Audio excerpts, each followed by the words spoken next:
Hello guys, how are you all. मैं एक बार फिर आपके आगे एक बहुत बेहतरीन टॉपिक लेकर आया हूँ which is called trade receivers. Actually दोस्तों, अभी जब हम ऑडिट करते हैं, actually I am in audit field, मैं ऑडिट फील्ड का बंदा हूँ। तो ऑडिट में भी काफ़ी एरियाज होते हैं जिनकी हमें ऑडिट्स करनी होती है, जैसे कि purchase, sales, logistic, production, finance, काफ़ी पेरोल, काफ़ी ऐसे और भी एरियाज हैं जिनकी हमें ऑडिट करनी होती है। अब काफ़ी एरियाज में फ्रेंड्स टू टाइप के एरियाज होते हैं। एक एरियाज होता है जो कॉमन एरिया होता है, जो सभी कंपनीज या फर्म्स या प्रोप्राइटरशिपिंग होता ही है, जैसे कि प्रोक्योरमेंट, परचेज का सब में होता है, सेल्स डिस्ट्रीब्यूशन का सब में होता है, पेरोल जो ह्यूमन रिसोर्स होता है वो सब सभी कंपनी फर्म्स प्रोप्राइटरशिप फर्म में होता है।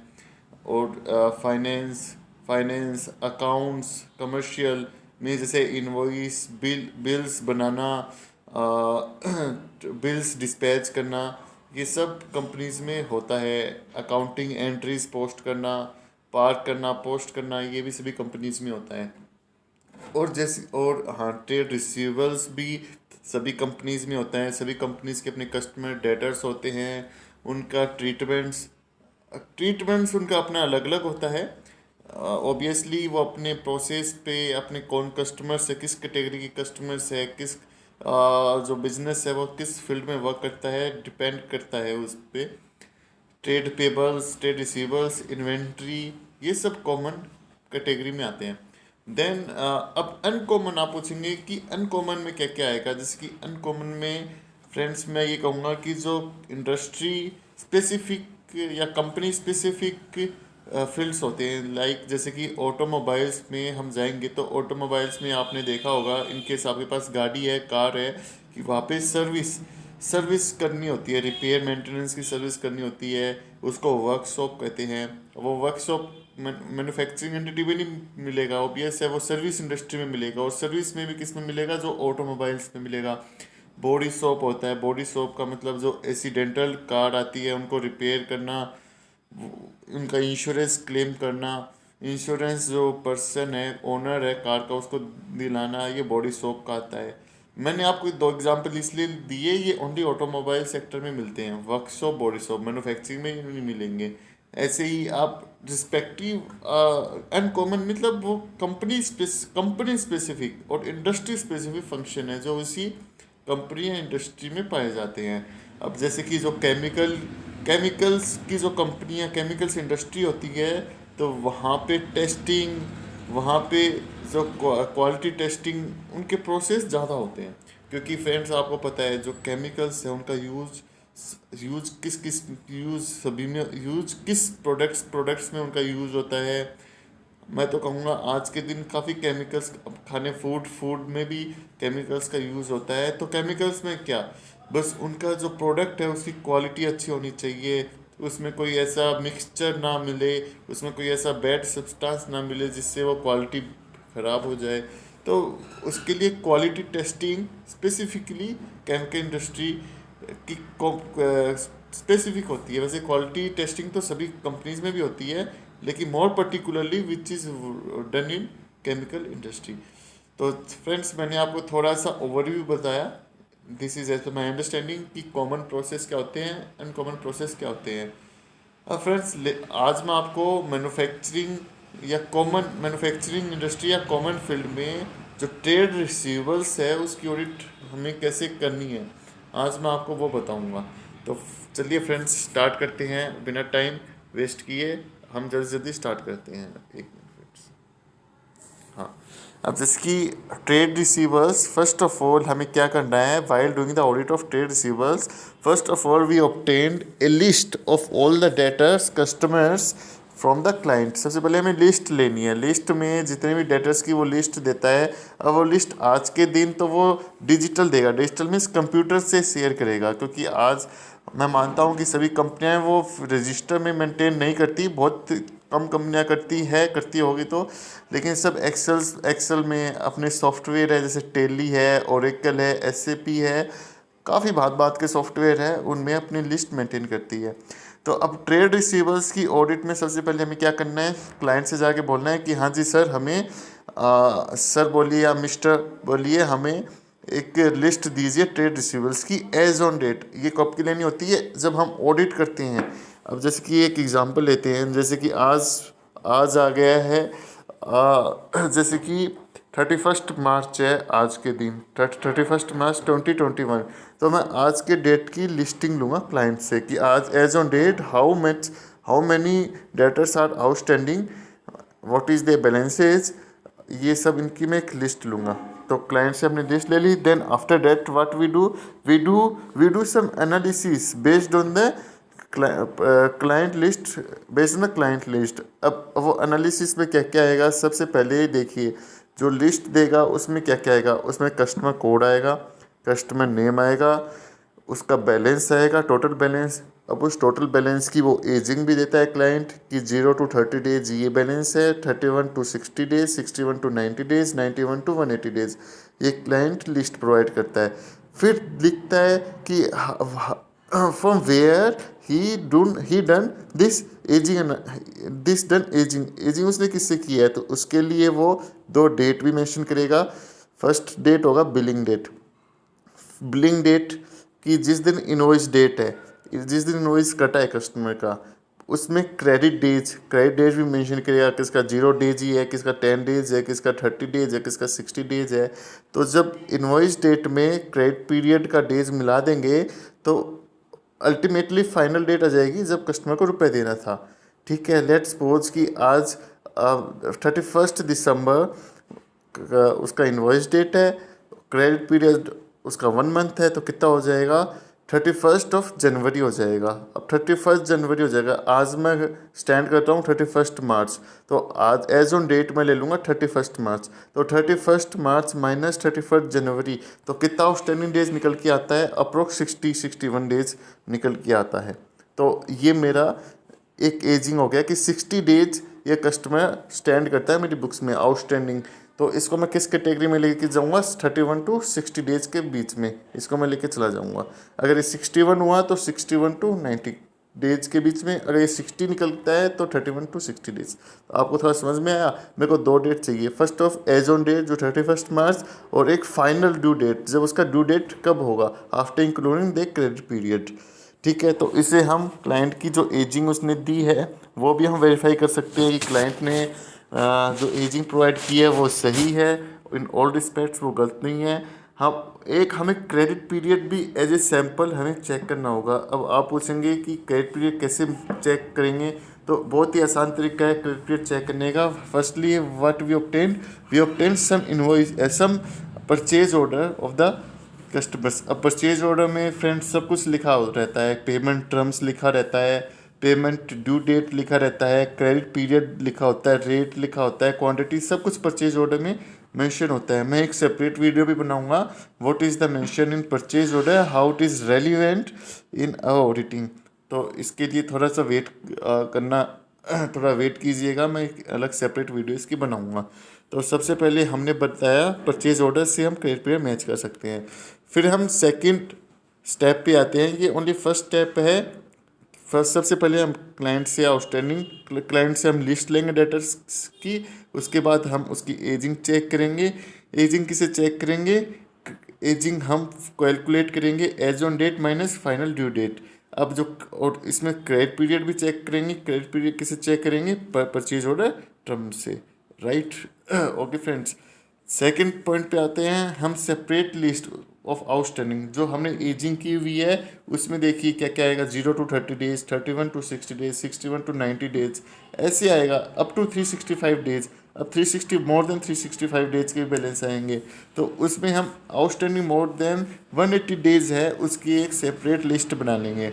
सेपरेट लिस्ट बना के हम क्या करेंगे, क्लाइंट के पास जाएंगे, हम बोलेंगे सर ये मोर देन 180 डेज के बैलेंस खड़े हुए हैं बुक्स में, इनका आप क्या रिमार्क्स दोगे।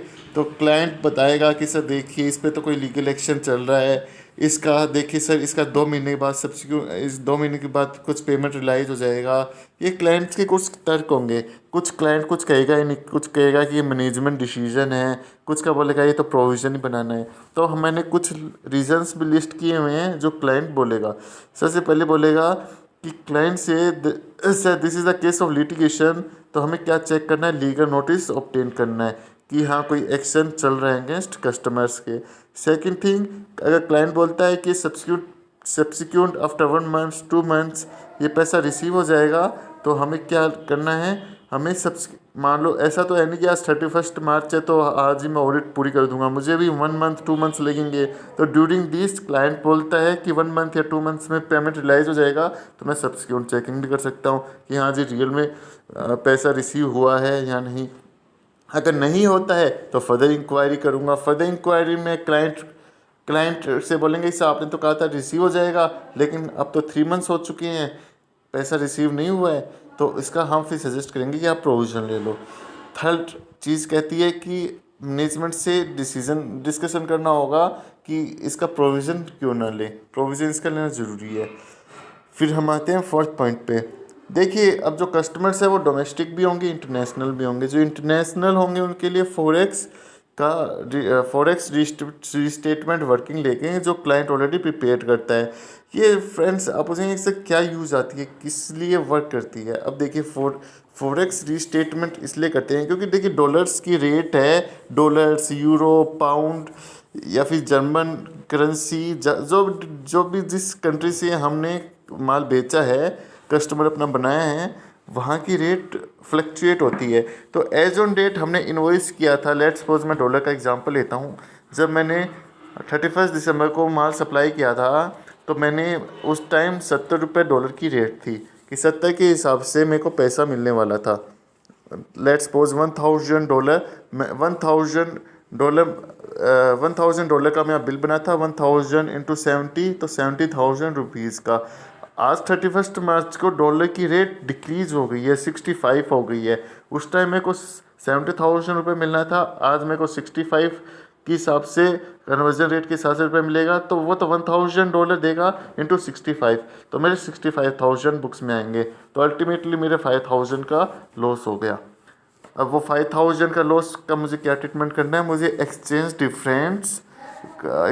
डिफरेंस उसे दिखाना है प्रॉफिट एंड लॉस अकाउंट में। सिमिलरली अगर डॉलर का रेट 75 हो जाता है तो 5,000 का मुझे एक्सचेंज गेन दिखाना है P&L में। आपको अंडरस्टैंड हुआ कि फॉरेक्स स्टेटमेंट हम क्यों करते हैं और ये कब करते हैं। ये 31 मार्च को ही करते हैं। क्लाइंट से लिस्ट ले लेंगे कि फॉरेक्स के अपने आपके डेटर्स कौन कौन से हैं। क्लाइंट से फिर सेकंड थिंग वर्किंग ले लेंगे कि फॉरेक्स की रिस्टेटमेंट वर्किंग दीजिए। थर्ड थिंग हम चेक करेंगे कि फॉरेक्स का एक्सचेंज का डिफरेंस, फॉरेन एक्सचेंज डिफरेंस का गेन या लॉस है वो ट्रीटमेंट क्लाइंट ने सही किया हुआ है या नहीं किया हुआ। इसमें एक चीज़ और भी आती है कि एज पर आरबीआई जो अपना फॉरेन एक्सचेंज मैनेजमेंट एक्ट है वो ये कहता है कि मोर देन 9 मंथ से फ्रॉम द बिलिंग डेट, आपको अगर पेमेंट रिसीव नहीं हुआ फ्रॉम द फॉरेन डेटर्स, तो आपको आरबीआई की अप्रूवल और आरबीआई को एक डिक्लेरेशन देना होता है कि ये पैसा कब तक रिसीव होगा और 9 मंथ्स तक ये क्यों नहीं रिसीव हुआ। ये एक ऐसा डिक्लेरेशन अप्रूवल फॉर्म हमको आरबीआई से लेना होता है। फिफ्थ पॉइंट कहता है कि वही राइट ट्रीटमेंट जो फॉरेक्स हमने फोर्थ पॉइंट में ही डिस्कस कर लिया कि रीस्टेटमेंट का एक्सचेंज गेन और लॉस का ट्रीटमेंट सही किया हुआ नहीं हुआ है। एक सिक्स पॉइंट आता है, वो कहता है कि इन केस हम ना जो बड़े बड़े बैलेंसेस हैं उनका हम एक कंफर्मेशन भी बना सकते हैं। मतलब एक कंफर्मेशन ड्राफ्ट कीजिए। कंफर्मेशन किसके लिए, क्योंकि कस्टमर से हम ही भरवाएंगे कि हाँ जी आपका ये 50 लाख का बैलेंस हमारी बुक्स में है, तो आप एग्री करते हो या नहीं करते हो, या हमारे जो क्लाइंट हैं उसने ऐसे अपनी बुक्स में शो किया हुआ है, रियल में ऐसा कुछ है ही नहीं। तो ये हम जो बड़े बैलेंसेज हैं उनको चूज करके हम कंफर्मेशन ड्राफ्ट करते हैं। अब इसमें भी दो कॉन्सेप्ट आते हैं, पॉजिटिव कंफर्मेशन, एक negative confirmation. In positive confirmation what we do that we drafted a confirmation in a manner which reflects that this is the balance. We sent a letter to the client and written in the letter that this is the balance, and please revert back in case if you are agree, and also revert back if you are disagree with that balance.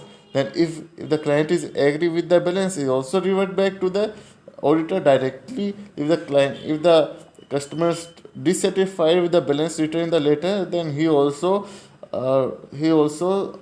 send their disagreement with their balances to the auditor directly. तो posting confirmation में तो दोनों में ही auditor के पास आएगा. Negative में क्या होता है? In case of negative we mention that कि please revert back only in case you are disagree. If you are agree then it's okay, not send to the auditor. अगर आप एग्री करते हो इस बैलेंस से तो आप सेंड मत कीजिए अपना एग्रीमेंट. अगर आप डिसएग्री करते हो कि हाँ जी मैं बैलेंस नहीं है, जब भी आप ऑडिटर को डायरेक्ट बताइएगा हाँ जी ये आपने जो बैलेंस लिखा हुआ है वो सही नहीं है. ये पॉजिटिव नेगेटिव कंफर्मेशन होता है. 7th पॉइंट होता है, देखिए अब कस्टमर्स के क्रेडिट बैलेंस भी होंगे कुछ. अब वो क्रेडिट बैलेंस होंगे तो उसका भी हमें डिसीजन लेना है. क्रेडिट बैलेंस क्यों होंगे? देखिए एक तो नॉक ऑफ की प्रॉब्लम होती है कि कस्टमर्स को बिलिंग कर दिया है और कस्टमर का एडवांस पैसा आ गया है, दोनों को एडजस्ट नहीं किया है, तो क्रेडिट अलग दिख रहा है, डेबिट अलग दिख रहा है. तो एक ऐसी सिचुएशन ना हो, उनको एडजस्ट करने के बाद ही नेट बैलेंस देखा जाएगा कितना है. Second thing, after knock-off, if there is also still a advance balance from the customer account, credit balance still in the customer account, then ask from the management that कि ये पहले तो उसका ageing लेना पड़ेगा. अगर credit period less than 1 year है तो इट्स ओके. इसके थर्ड पॉइंट में कवर करेंगे लेस देन 1 ईयर का क्या ट्रीटमेंट करना है. अगर ये 365 डेज और मोर है तो इसको डिपॉजिट में कन्वर्ट करना ही होगा.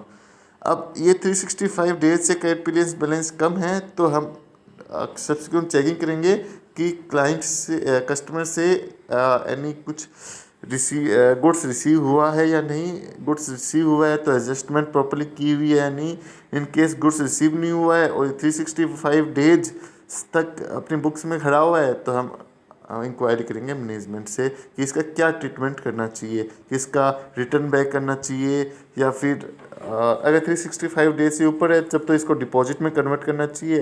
अगर 365 डेज से कम है तो इसका क्या अभी कुछ बिलिंग होना बाकी है या फिर ये जो फ्रैक्शन अमाउंट ही क्रेडिट बैलेंस में पड़ा है, इसकी इंक्वायरी करनी पड़ेगी बेसिकली. तो फ्रेंड्स मुझे आई होप डैट मैंने मेजर पॉइंट्स ट्रेड रिसीवर्स की ऑडिट में कवर किए हैं.